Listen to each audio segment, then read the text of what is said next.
Rocket Raccoon has made an incredible leap from being considered a throw pick to becoming one of the most dominant characters in the current meta. With one of the highest win rates across all ranks, even at the top tiers of play, Rocket is now a force to be reckoned with. In this video, we'll dive deep into everything you need to know about mastering Rocket, from the basics to advanced strategies and tips that will help you climb ladder. Let's hop right into it. Let's talk about Rocket's primary fire, Bombard mode. This deals 16 damage per bullet, but its effectiveness drops to 40% at 20 meters. What's interesting is that Bombard mode deals a ton of damage even without headshots when you're up close. Many Rocket players use this to secure kills on characters that can't easily fight back, like Moon Knight, or to poke behind the front line for significant damage. Let's talk about how to utilize Bombard mode most effectively. So once you become skilled at the game, players tend to develop their own unique play style. Some prefer to take shots from a distance, but I personally favor shooting as frequently as I can. I like to keep my approach varied, though I've also heard the argument that neglecting healing can cause your team to fall apart. For me, I find the most success in taking precise, isolated shots, breaking down the front line, destroying enemy deployables such as Moon Knight Ankhs, Namor's Squidbillies, or even just targeting enemies at close range. My goal is to constantly apply pressure on the enemy team by shooting as often as possible, ensuring I'm contributing more than just healing.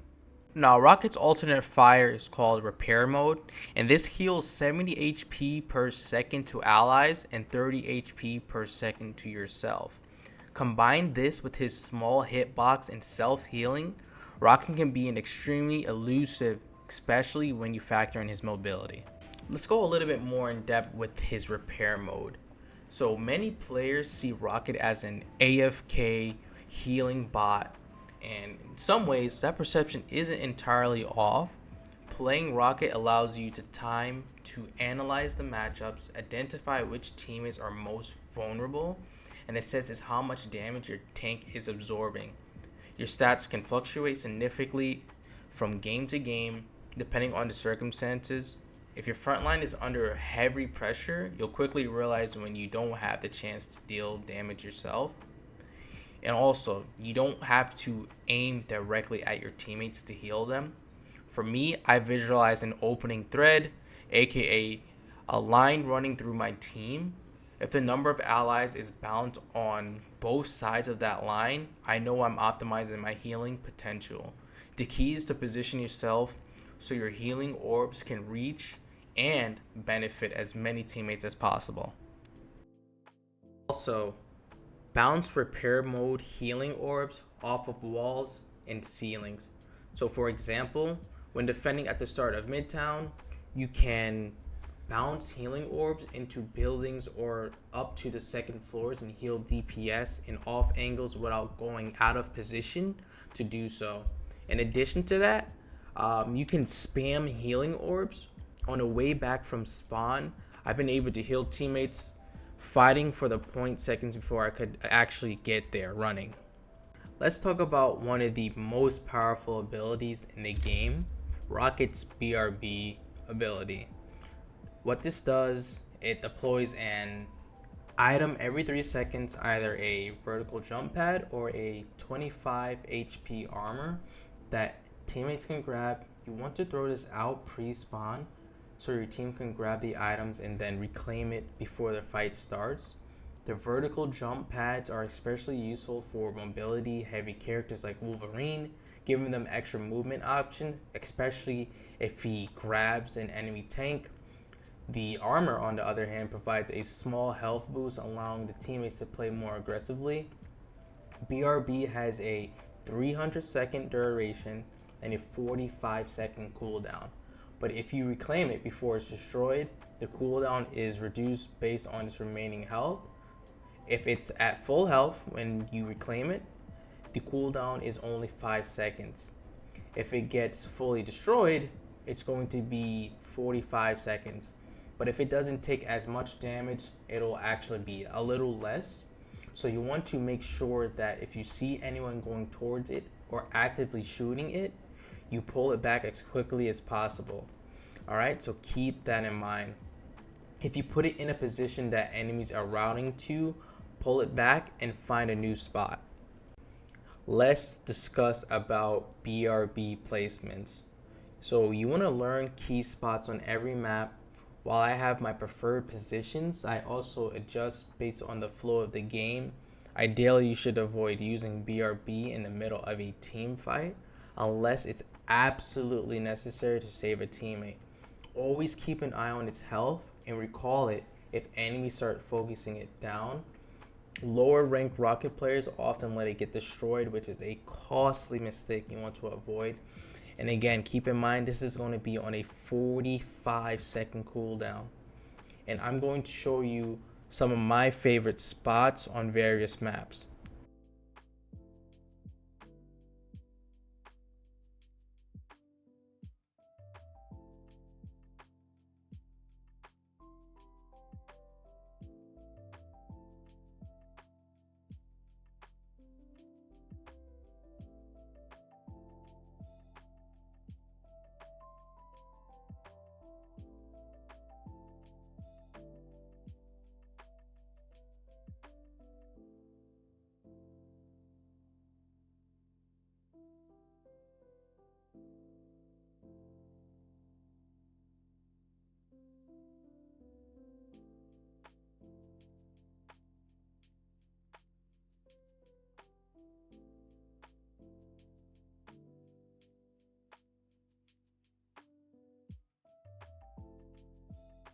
Now let's talk about Rocket's movement. Rocket's movement is one of his strongest assets. This is what makes him top tier for sure.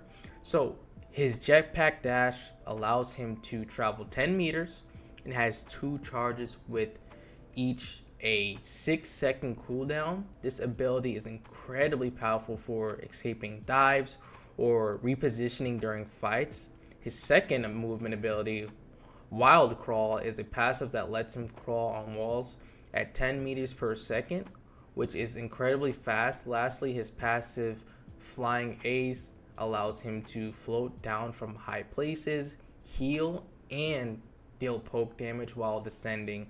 Talk about how to use his movement to his fullest potential. So his movement is the biggest factor that sets great rocket players apart from average ones.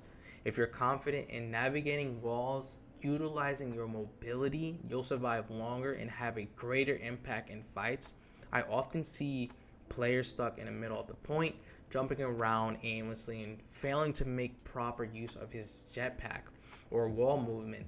Remember, you move faster on walls than on the ground, so you always leverage that to your advantage. Also, when climbing on a wall, you can boost to skyrocket yourself into the air, then follow up with another dash to escape, float to provide healing, or again, shoot people from above.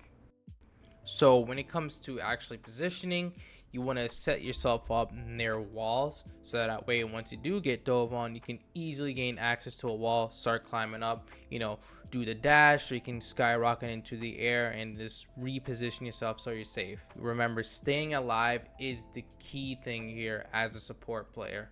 If you're alive, you can keep your team alive. Now let's talk about Rocket's ultimate, Amplifier. So people regard this as, a bit underwhelming. I prefer to have a defensive ult like a Luna, and very understandable considering there's a lot of like big burst ultimates in this game. But to start out, let's talk about what it does, and then from there I'll go into how you can really maximize Rocket's ultimate. So this will provide a 40% damage boost to all allies within a 20-meter radius for 12 seconds. So there's a couple ways I like to utilize this ultimate, and the first one I like to utilize it for is to force enemy support ults. And you might be wondering, how is this even possible? So let me explain. We know support ultimates are incredibly powerful right now, and Rocket doesn't have a support ult. This means you need to ensure you're getting maximum value by making the enemy team respond to you as if you were any other high impact hero. Here's how I time it. If any enemy steps past a choke point and reaches a point of no return where they lack the speed or movement abilities to retreat, that's the exact moment you activate Amplifier. This timing secures kills very consistently. Additionally, your teammates and the enemy team will naturally respond to your ultimate, capitalizing on the damage boost to turn the fight in your favor. Another thing players often overlook is waiting out enemy support ultimates. Many try to brute force their way through enemy support ults with damaged ultimates, but unless it's a hard counter like Magneto into Dagger's ultimate, which outright takes her out the fight, you're better off being patient. Simply wait an extra 3 or 4 seconds, even if it's at the tail end of your damaging boost ult. Those last few seconds after the enemy support ult ends can give you tremendous value. Remember, the entire purpose of a support ultimate is to negate the value. So, timing is key. The last way to maximize amp value is understanding which heroes you can combo with to kill through support ultimates is key. For example, you can consistently take down enemies through support ultimates by pairing with a fully charged Doctor Strange using his E with a damage amp. Also, with Hela, she only needs one headshot and one body shot to take out a squishy. So when it comes to popping your ult, you want to make sure you're communicating with your team to ensure you can combo properly and win more team fights. And what I'm going to do next is talk about some combos you can do with your teammates with ultimates. So Namor can ult in one shot no matter the circle AoE through supports. Magneto only needs half charge with 0 damage absorbed to one shot through supports. Punisher can also tear through all supports with his ultimate. You can also combo with Thor. He can one shot through support ults, and you can utilize Star-Lord. In addition to that, let's talk about his team up abilities. First up, we have Old Friends. The team up is sort of mid, but there's no harm in using it. I wouldn't force a Groot just because we have a Rocket and vice versa. There isn't that much value there. Groot survives a lot longer if you're on his back. So, for example, if I see my Groot out of position and his health drops below half, I often hop on his back to try and help him escape. But if it looks like he's beyond saving, I'm always ready to boost away and let him go. You know, you don't want to try and die for your tank. You want to keep your team alive as a whole. So if you go down, the survivability of you holding down point goes lower. And sometimes you just have to recognize when it's not worth the effort to keep him alive. Also, another implication of the teammate is that this can act as a third dash with no cooldown as well. So it'll make you even harder to be taken out in these team fights. So you just hop off and then you activate the team up by jumping back on Groot and then hopping on and hopping off and dash in and dash out. Next up, we have Ammo Invention. This will give Bucky and Punisher unlimited ammo with an increased fire rate. This is one of my favorite team ups in the game. It's good, but it's not one of the greatest. But I do appreciate having a Punisher or Winter Soldier on the team because the power up is really useful. I don't think they're an absolute must pick with Rocket. When it comes to timing, I actually think Punisher and Winter Soldier benefit from slightly different approaches. For Winter Soldier, the best time to use the power up is when he's setting up for a hook. It's a great way to secure that hook kill. And then on the flip side, for Punisher, though it's all about constant pressure, I like to activate the unlimited ammo right at choke points to force the enemy back a bit, or after his turn drops to keep applying that pressure, especially to take out those pesky shields all the time on a Strange or even like on a Magneto. In general, I think most damage players have a good sense of when the power up feels most impactful for them. So if they call for it, I usually just trust their judgment and activate it without question. Communicating and timing is key to making the most of these synergies. Let's talk about some team synergy with Rocket. So I'd argue that damage picks matter far less than support picks when it comes to Rocket. He's particularly vulnerable in low heal compositions and struggles when paired with low output healers like Mantis. Those comps just don't fit well for him. However, Rocket shines alongside heroes like Punisher, Bucky, especially for power ups and his synergies incredibly well with Storm. His ability to heal flyers and flankers makes him versatile. The key is knowing who should benefit from certain resources and making sure you allocate them properly. For example, giving jump packs to a support hero who lacks survivability can completely change their effectiveness in a match. Suddenly, they're much harder to be taken down, even against threats like Black Panther. So, communicate with your team to pick up jump boosts when available. Also, this can be extra handy for your flankers. The extra mobility can buy them enough time to reposition or even turn the fight around. Let's talk about what makes a rocket good versus a great rocket. So when it comes to Rocket himself, the key metrics that I look for is the damage output and staying alive. So especially when BRB is activated, because that way, if you're alive, you can bring back another teammate as well. A good rocket player, impact is often obvious. A big thing, if he's able to survive and bait out flank or even support alts is very huge. Because if you're very slippery and you can get a hang of his movement, you can provide a lot of value that way. So, for example, if you finish a game and see a rocket that stats are like 10,000 damage and 25k healing, that's insane value. That shows that he's been popping shots, taking out the deployables like the Onks or the Squidbillies from Namor. It's all about the efficiency and impact you bring to the team. While high damage numbers are possible, they're often a reflection of your playstyle, but what you want to see in a rocket is constantly showing up in the kill feed, securing kills. That tells me a lot about how effective they are personally. I play Rocket very aggressively, especially when contesting flank routes. I know which characters I can consistently take down and which ones I can pressure on the front line. For example, I love playing into Magneto players because they will struggle to take me out due to their slow fire rate and with your mobility and small hitbox.